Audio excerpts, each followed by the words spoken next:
মতো বের হয়। মিলির ঠোঁটে বিশ্বজয়ের হাসি।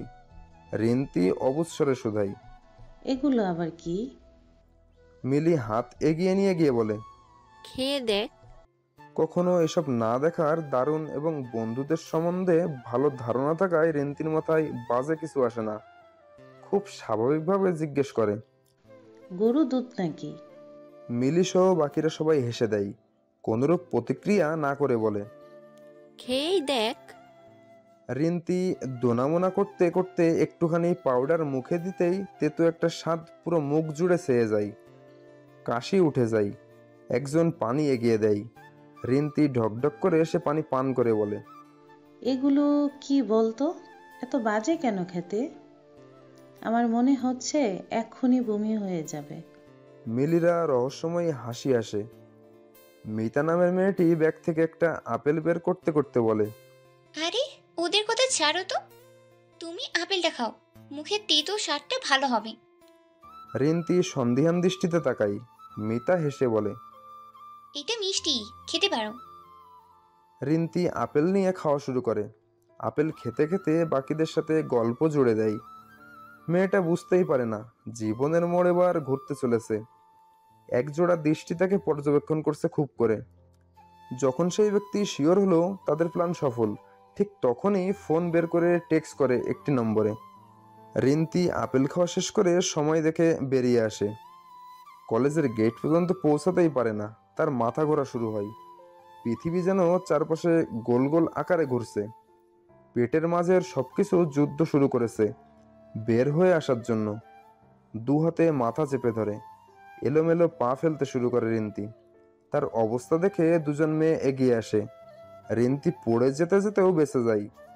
মেয়ে দুটোকে কোনো রকমে বলে, আমাকে একটু গেটের বাইরে দিয়ে আসেন আপু, বাইরে আমার বোন আছে। মেয়েরা তাকে গেটের বাইরে আনলে সৃজনী আর সুজন ছুটে আসে। রিন্তিকে ধরে আনতে দেখে সৃজনী ব্যস্ত স্বরে শুধাই, কি হয়েছে মেজো আপা? রিন্তি কিছু বলতে পারে না। একজন মেয়ে বলে। সুজন বেশ চিন্তিত চোখে তাকিয়ে থাকে। বিভোর তাকে দায়িত্ব দিয়েছিল দু বোনের খেয়াল রাখার। কলেজের এদিকে তার কাজ ছিল বলেই দুজনের কাছে এসেছে সে। সুজন কিছু বলতে যাবে, তার আগে রিন্তি গড়গড়িয়ে বমি করে দেয়।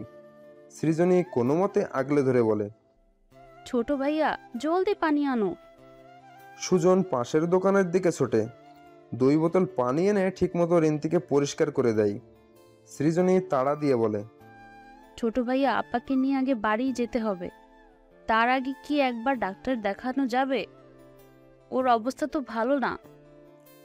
রিন্তি প্রায় অবচেতন। কি করবে আর কি করবে না ভেবে পায় না সুজন। অবশেষে সব চিন্তা বাদ দিয়ে রিন্তিকে কোলে তুলে নিয়ে পাশের একটা গাড়ি করে হাসপাতালে যাই। পরিচিত হাসপাতাল, ডাক্তারও পরিচিত, তাই তেমন সময় লাগে না। উল্টোপাল্টা কিছু খেয়েছে এটা মনে করে ঔষধ দেয় তিনি। এরপর কিছুটা সময় নিয়ে সেখানে তারা দাঁড়ায়। রিন্তির হুঁশ আসলে তারা বেরোয়। পুরো রাস্তায় রিন্তি এক একটাও ধাপ দিতে পারে না। কি আশ্চর্য, হঠাৎ কি হলো মেয়েটার? রিন্তিকে নিয়ে কোনো রকম বাড়ি ফেরে সুজনরা।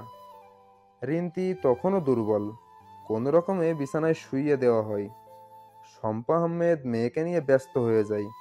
বিভোরের কানে কথাটা যাওয়ার সাথে সাথেই সে কোনো রকমে বিছানা ছেড়ে উঠে বসে।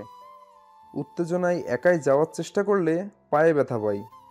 রজনী তখন ঘরে আসছিল। বিভোরকে ওই অবস্থায় দেখে নিজেই গিয়ে ধরে। একটু আতঙ্কিত কণ্ঠে বলে, একা একা উঠেছেন কেন? ব্যথা পেয়েছেন? বিভোর এক পলক তার দিকে তাকিয়ে বলে, রিন্তির কাছে যাব। রজনী কথা না বাড়িয়ে বিভোরকে নিয়ে যায়। রিন্তির ঘরে তখন কম বেশি সবাই ছিল, রিফাও ছিল। রজনী আর বিভোরকে একসাথে দেখে এসে কতক্ষণ তাকিয়ে থাকে অপলকে। এরপর চোখ ফিরিয়ে নেয়। বিভোর ব্যস্তভাবে রিন্তির পাশে বসে তার হাত ধরে বলতে শুরু করে, কি হয়েছে রিন্তি? রিন্তি আধো আধো চোখে বিভোরকে দেখে। কথা বলার মতো শক্তি নেই, বারবার ঘুরে পড়ে যাচ্ছে।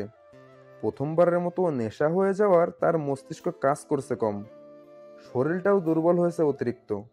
সুজন মিনমিনিয়ে স্বরে বলে, মনে হয় উল্টোপাল্টায় কিছু খেয়েছিল, তাই মাথা ঘুরে পড়ে গিয়েছিল আর বমি হচ্ছে। আসার সময় ডাক্তার আঙ্কেলকে দেখিয়ে আসছি, তিনি ওষুধ দিয়েছে, বলেছে নিয়ম করে খেলেই ঠিক হয়ে যাবে, আর ওর পেটের সমস্যা হয় এমন কিছু খেতে নিষেধ করেছে। বিভোর ঘন ঘন শ্বাস ফেলে। তার মন ভালো কিছুর ইঙ্গিত দেয় না। রজনী বিভোরের মুখের দিকে তাকায়। অভিব্যক্তি বোঝার উপায় নেই। সালেহা আহমেদ বললেন, আপাতত রিন্তিকে একটু ঘুমোতে দাও, ঘুমালে ওর শরীরটা ভালো লাগবে। যার যার ঘরে যাও। সবাই মাথা নাড়ায়। একে একে বেরিয়েও যায়। থাকে শুধু শম্পা আহমেদ, সৃজনী, সুজন, রজনী আর বিভোর। রজনী বিভোরকে উদ্দেশ্য করে বলে, যাবেন না? বিভোর মাথা নাড়ায়। রজনী ধরার আগেই সুজন এগিয়ে আসে। সে নিয়ে যাবে বলে বিভোরকে ধরে নিয়ে যায়। রজনী ভ্রুকুচকে কতক্ষণ সেদিকে তাকিয়ে আর দু ভাইয়ের পিছু যায় না। সৃজনী বলে, মেঝো আম্মা, আপনি একটু মেঝো আপার কাছে থাকেন, আমি গোসলটা সেরে আসি। শম্পা আহমেদ মাথা নাড়ায়। সৃজনী নিজের কাপড় নিয়ে গোসলখানার দিকে চলে যায়। রজনী এসে রিন্তির পাশে বসে কতক্ষণ মাথায় হাত বুলিয়ে দেয়। শম্পা আহমেদ ভাঙা কণ্ঠে বলে, বিপদ যেন বাড়িটার ওপর জেকে বসে আছে। আমার ছেলে মেয়ে দুটোই কিসের মাঝে পড়লো। চিন্তা করবেন না মেঝো আম্মা, মেঝো আপা আর বিভোর ভাই দুজনেই খুব তাড়াতাড়ি সুস্থ হয়ে যাবে। শম্পা আহমেদ মাথা নাড়ালেন। পর মুহূর্তেই কপালে সূক্ষ্ম ভাঁজ ফেলে সন্ধিহান দৃষ্টিতে তাকান। হঠাৎ এমন দৃষ্টিতে রজনী হকচকিয়ে যায়। চোখ ছোট ছোট করে তাকায়। শম্পা আহমেদ বলেন, তুমি বিভোরকে এখনো ভাই বলো রজনী? তোমাদের না বিয়ে হয়েছে, ভাই এখনো বলো? আসলে অনেক দিনের অভ্যাস তো। অভ্যাস বদলাও। নিজের বরকে কেউ ভাই ডাকে? আমি যেন আর না শুনি তুমি আমার ছেলেকে ভাই বলেছ। রজনী মাথা নাড়ায়। এরপর শম্পা আহমেদের কথা অনুযায়ী ঘর থেকে বের হয়ে যায়। একবার পিছু ফিরে তাকিয়ে শম্পা আহমেদের দিকে তাকিয়ে আরেকবার নিজেদের ঘরের দিকে তাকাই। মাথা চুলকে বিড়বিড় করে বলে, বিভোর ভাইকে কিভাবে বিভোর ভাই না বললে কি বলবো? বিভোর, ইয়া আল্লাহ, উনি আবার কত বড়! এভাবে শুধু নাম ধরে ডাকা যায়? তাহলে কি ডাকবো? রজনী নিজেদের ঘরের দিকে যায়। বিছানায় শুধু বিভোরকে বসা দেখে আশেপাশে তাকাই। শুধাই, সুজন ভাই কই? বিভোর খাটে মাথা এলিয়ে দিয়ে চোখ বন্ধ করে শান্তভাবে জবাব দেয়, ওর কাজ আছে, তাই চলে গেছে। ও আচ্ছা। ঠোঁট গোল করে কতক্ষণ তাকিয়ে থেকে চেয়ার টেনে বসে। এরপর আগ্রহ নিয়ে ফের শুধাই, একটা কথা জিজ্ঞাসা করি বিভোর ভাই। বলা শেষে জিহ্বায় কামড় দেয়। তারপর বিড়বিড় করে কিছু আওড়াই। বিভোর যেভাবে ছিল সেভাবেই বলে, করো। মেজো আম্মা বলেছে আপনাকে বিভোর ভাই না বলতে। তাহলে আমি আপনাকে কি বলবো? নাম ধরে তো ডাকলে ভালো দেখাবে না। তাহলে বর বলবো নাকি সিনেমার মতো ঢং করে বলবো, ওগো শুনছো? বিভোর চট করে চোখ মেলে তাকাই। চোখ বড় বড় করে তাকিয়ে থাকে বোকার মতো। রজনী ভুল হয়ে গেছে এমন একটা ভাব করে ফের বলে, ওহ না না, ওগো শুনছো না তো? ওগো শুনছেন? হবে? বিভোর গম্ভীর হয়ে যায়।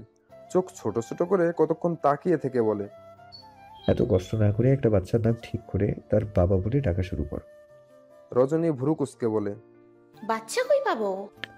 বাচ্চা কোথায় পায় মানুষ? এই প্রশ্নের জবাবে রজনী চুপ করে যায়। বিভোর স্বাভাবিকভাবে তাকিয়ে থাকে। রজনী কোনো কথা না বলে হঠাৎই ঘর থেকে বেরিয়ে যায়। বিভোর সেদিকে তাকিয়ে ঠোঁট কামড়ে হাসে। সজল আহমেদ বাড়ি ফিরলে রিফা বাবা মায়ের ঘরে যায়। ঘরের বাইরে থেকে একদম নিষ্প্রাণ কণ্ঠে বলে, আব্বা আসবো? সজল আহমেদ দরজার দিকে তাকাই। মেয়েকে দাঁড়িয়ে থাকতে দেখে তিনি আসতে বলেন। রিফা ঘরে ঢুকে সজল আহমেদের সামনে মাথা নিচু করে দাঁড়ায়। এতদিন বাদে আদরের মেয়ের মুখে আব্বা ডাক শুনে যেন অন্যরকম শান্তি পায় সজল আহমেদ। নরম স্বরে মেয়েকে কাছে ডেকে বলে, কিছু বলবে আম্মা? রিফা মাথা নাড়ায়। কণ্ঠস্বর আগের মতোই নিষ্প্রাণ রেখে বলে, আমি আমার পরীক্ষার আগ পর্যন্ত মামা বাড়িতে থাকতে চাই আব্বা, আমাকে ওখানে রেখে আসেন। সজল আহমেদ আর পাপিয়া আহমেদ অবাক হন। পাপিয়া আহমেদ মেয়ের কাছে এসে তাকে আগলে নিয়ে বলেন, তুমি ওখানে থাকতে যাবে কেন মা? রিফা মায়ের বুকে মাথা এলিয়ে দিয়ে ছোট্ট করে বলে, আমি এখানে থাকলে রজনীকে না চাইতেও কষ্ট দিয়ে ফেলতে পারি আম্মা, তাছাড়া আমি ওদের মধ্যে কাঁটা হয়ে থাকতে চাই না। ওরা আমারই আপনজন। আমি চাই ওরা ভালো থাকুক, নিজেও ভালো থাকতে চাই। আমি বাঁচতে চাই আম্মা। কিছুদিন ওদের চোখের আড়াল হয়ে গেলে আমিও স্বাভাবিক হতে পারবো, ওরাও সম্পর্কটা এগিয়ে নিতে পারবে। সজল আহমেদ মেয়ের কথায় গম্ভীর হয়ে গেলেন। এক পলক নিজের স্ত্রী এবং মেয়ের দিকে তাকিয়ে বেশ কড়া স্বরে বললেন,